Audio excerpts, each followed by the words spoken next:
Hey everyone, welcome back to the channel. Today I'm going to be talking about individualism versus collectivism. And I'm doing this one because we've all had that discussion about which way would be better. Uh, but I really wanted to dive into it and see what the pros were and the cons were of each. Um, I think there's probably merits to each side.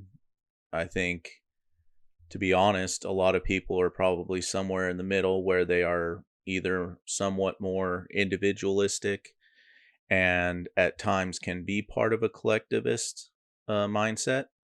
And the other way around, I think there are people that are more towards collectivism, but they have times where they can be individualistic. Um, so I'm going to start by looking up the definitions of these two. I started with individualism, which it says individualism is all about the taking care of yourself. It is the belief and practice that every person is unique and self reliant.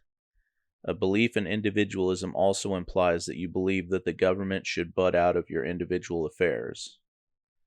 Uh, yeah, I know there's a lot of people that feel that way. They want less government in their life. And I can't see as how that's a bad thing because, to be honest, I lean more to the individual side myself. All right. And for collectivism, we've got the practice or principle of giving a group priority over each individual in it. Um, Basically, what that's saying is that you're going to do whatever is necessary for the good of the group at the expense of your own individual freedoms or rights. Um, I suppose there's something to be said about if you like that way of life and it works for you, then hey, that's cool. I don't think you should force it on others, but I also don't think you should force other people to be individuals or individualistic if that's not what they're cool with. If they're better off working in groups, then hey, do your thing. Um, I looked up some of the pros and cons of these, and let's start with collectivism. So, um,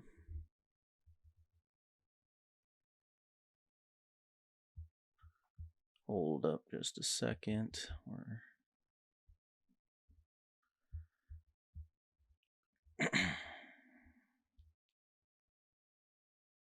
Yeah,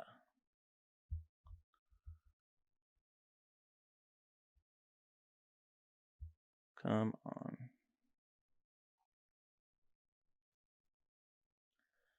Okay.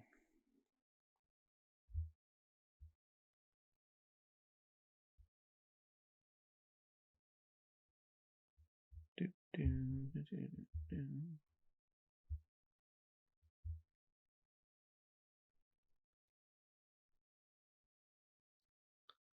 And this is why it's good to figure this out ahead of time. All right. So some of the advantages with collectivism is that, as I said before, you work towards a common goal.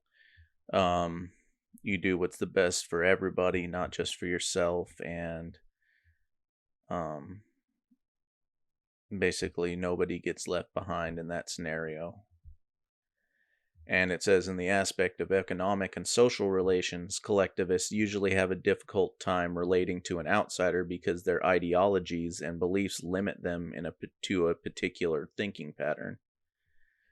Collectivists find it hard to accept or even consider other people's ideas. And then it says, on the other hand, individualists usually have excellent public relation skills because they are much more open to external ideologies to see if it can benefit them. Um, As far as wages go, it says in collectivism, society tends to give equal wages, especially to people that undertake the same tasks, which in turn promotes equality. And it says here, people, regardless of their age, sex, religion, or ethnicity, receive the same reward. However, in individualism, the public may not bother itself with the well-being of an individual. Where the individual makes a poor decision that he suffers from, he suffers alone.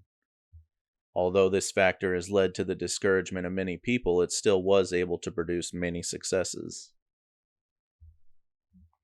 And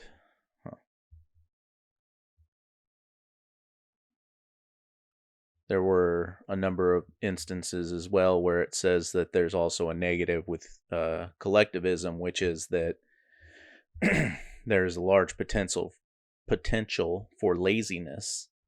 There are those in the collective who will not pull their weight, yet will still receive the same benefits as everyone else in the collective because everything's distributed equally.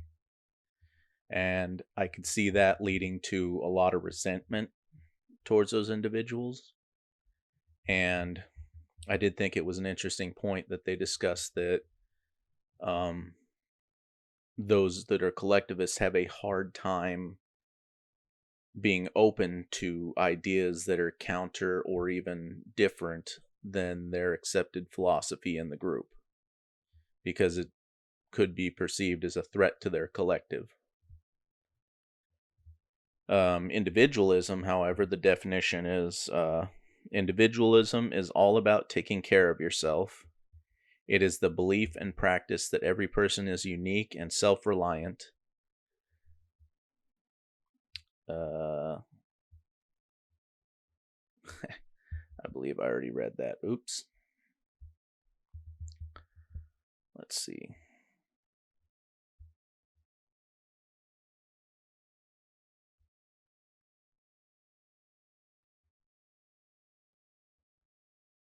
And some of the cons of individualism are that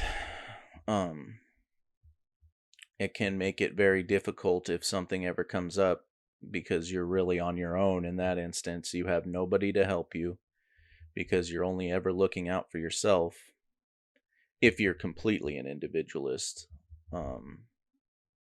Basically someone who lives off the grid, away from everybody else, removed from society.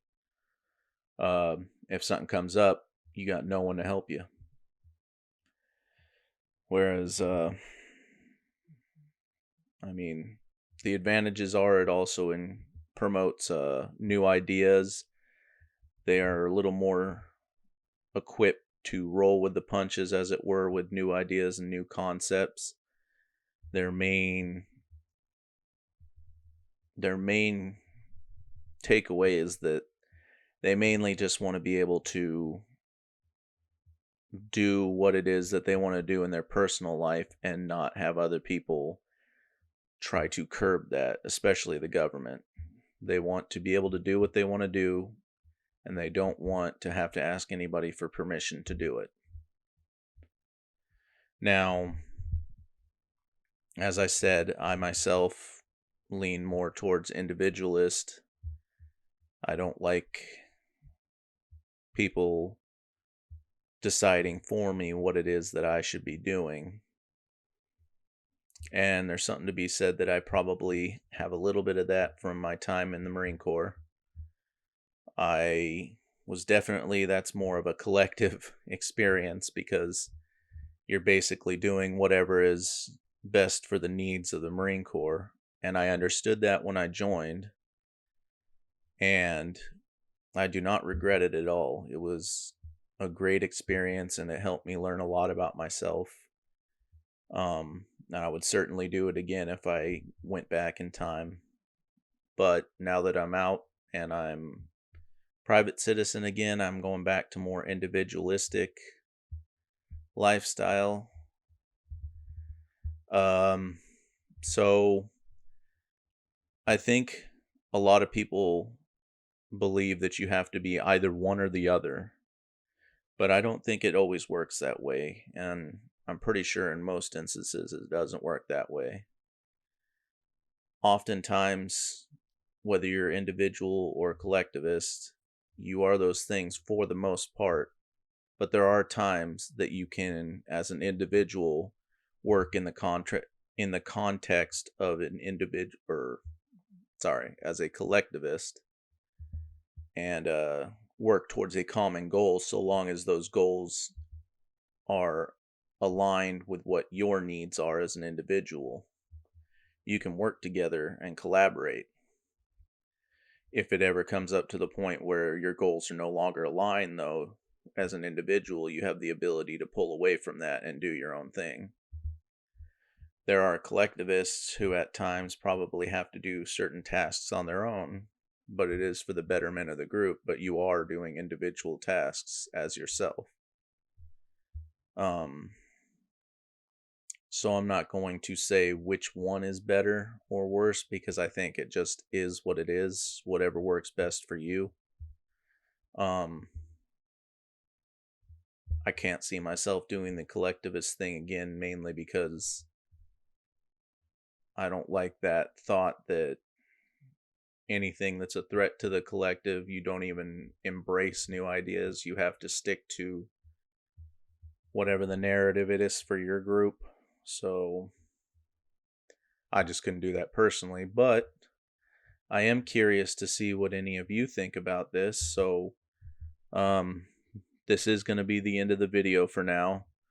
I'm going to be doing some more searching into other videos, topics. I would love to hear from you in the comments and see what you think about individualism versus collectivism. If you did like this video, I would ask that you like and subscribe.